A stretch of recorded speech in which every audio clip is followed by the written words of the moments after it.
comunicação interna. Esse desafio é comum a todas as empresas, independentemente do porte delas. A esmagadora maioria das empresas tem problemas nessa área. E os desafios são muitos mesmo. Vou dar apenas alguns exemplos que vamos tratar na próxima entrevista. Como lidar com fofocas, como lidar com expectativas infundadas ou não, que a equipe passa a ter de tempos em tempos, como dar notícias ruins, por exemplo, cortes, remanejamentos e outras mudanças. Enfim, temos muitos temas nessa entrevista, por isso, fiquem atentos. Minha convidada é Shana Vasco, Relações Públicas e pós-graduada em Administração. Shana, vamos começar com fofoca. A fofoca, eu posso dizer assim, sem medo de errar, que é quase inevitável, toda empresa passa por isso? Bom, Inácia, boa noite. Realmente é muito difícil que uma instituição, seja ela de micro, médio ou grande porte, se furte da fofoca. Realmente, onde tem gente, pode ter fofoca? Gente, às vezes até mesmo a nossa família, não é verdade? É verdade. Então. Agora, como é que se faz para lidar com isso de uma forma, já que ela é inevitável, de uma forma menos prejudicial para a gestão e para as operações do negócio e para as relações também, né? Porque a fofoca acho que entra muito aí, né? Com certeza. Você falou a palavra-chave, que é relacionamento.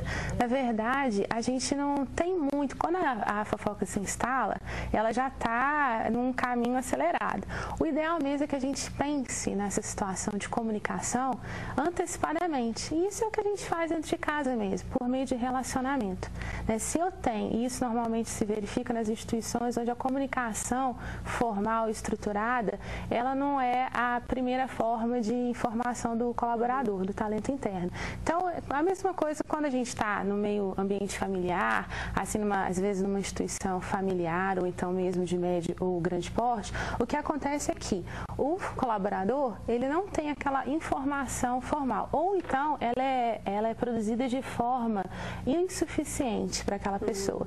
Então, ela vai buscar em canais informais aquela informação, aquela notícia que ela gostaria de ter. Então, você quer dizer que se a empresa se antecipa, ou seja, se antes que a fofoca comece a ter razão para circular, ou porque ela parte de uma insegurança das pessoas ou de um desejo de saber mais, como você disse.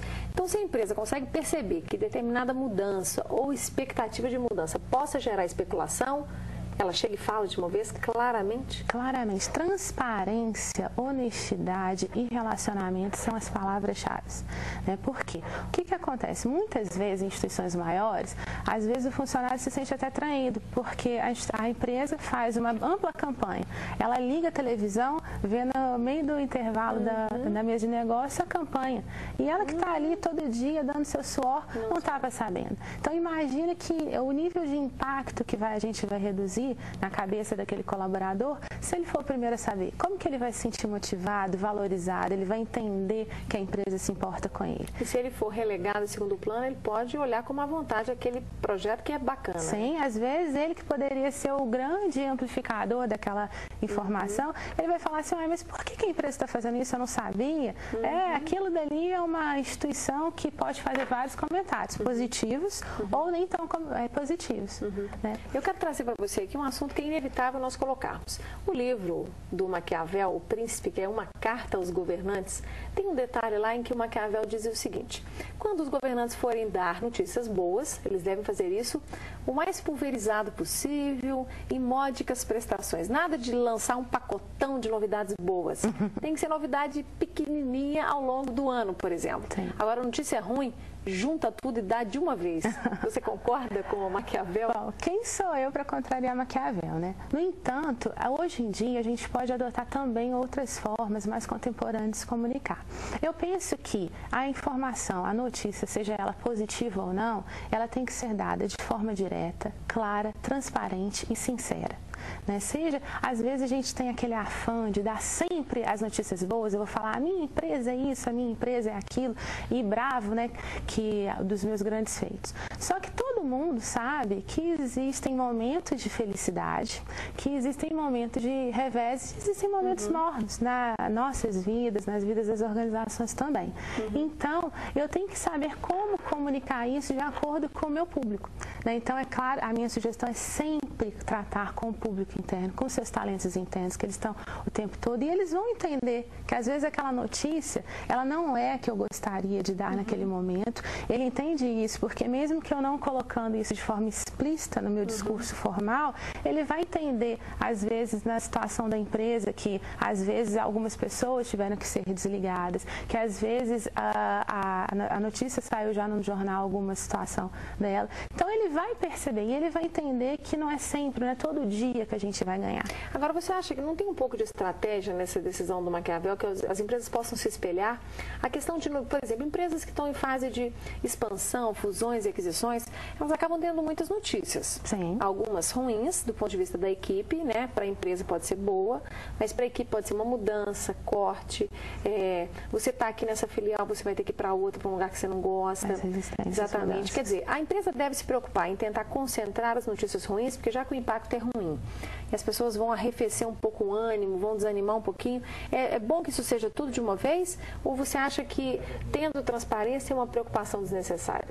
Olha, a questão da transparência não quer dizer que você não tem que planejar como que vai ser o seu discurso. Entendi. É claro que, se você tem alguns reveses, né, você pode sim, e deve, na verdade, noticiá-los da forma mais direta e imediata possível. Até porque, se você não fizer, existem vários observadores no mercado. E a gente quer sempre ter a oportunidade de falar primeiro e falar a verdade de forma ampla. E às vezes uma pessoa que não ficou satisfeita vai falar aquilo na versão dela. Né? Porque uma coisa que é muito ruim é uma notícia ruim hoje, outra daqui a 3 dias, outra daqui a 15 dias. Aí fica sempre aquela sensação que nossa, vai vir mais uma notícia ruim. Isso não é um efeito danoso para o ânimo da equipe? Ah, sim, claro. Que você tem. Aí tem uma questão também até de carisma das lideranças. Né? Por quê? A partir do momento que você promove um relacionamento franco, sincero com seus colaboradores, eles vão confiar na sua liderança. Né? E até mesmo a questão da transparência. Porque você vai estar falando a verdade primeiro para eles, colocando de forma bem objetiva, então eles vão entender exatamente o que você está querendo colocar para eles. Né? E isso é uma questão que não vai só na situação de crise. Ela vai acontecer ao longo do histórico da empresa. Principalmente em organizações. Isso em organizações de todo tamanho. A gente vê empresas aí até mesmo de porte nacional que tem aquele momento do café com o presidente justamente para estreitar né, o relacionamento, para ser tete a tete. E aí a gente tem pequenos e médios microempresários que têm a grande oportunidade de estar dia a dia, ali como eu vi no caso da confecção que apareceu anteriormente, que fez questão de apresentar a sua equipe. Né? Então, a partir do momento que você transmite aquela liderança, aquela certeza de que aquilo é uma situação temporária, até mesmo porque você confia na sua capacidade, na sua empresa, então aquela confiança vai ser transmitida também para os seus colaboradores. Quer dizer, sinceridade não é pieguice quando você fala de gestão de pessoas, né? Com certeza é a sinceridade que permite que o colaborador, que o funcionário, acredite mais no meu líder, né? Sim, com certeza. Se eu não tiver credibilidade, isso não só para os nossos talentos internos, para o próprio mercado. Né? Quem vai comprar de uma empresa que não tem credibilidade? Né? A gente tem vários casos aí no mercado que surge um boato, né? E a empresa, às vezes, instantaneamente perde valor de mercado, a bolsa, seu valor de compra na bolsa de valores, afeta drasticamente, com certeza. Agora, se ela tem uma política de transparência, ela tem um relacionamento, porque o que é relacionamento? Relacionamento não acontece da noite para o dia, né? Eu trabalhei numa grande empresa que o CIO, ele falava o seguinte, que todo relacionamento é como se você fosse comer um saco de sal. Né? E você não come um saco de sal da noite para o dia.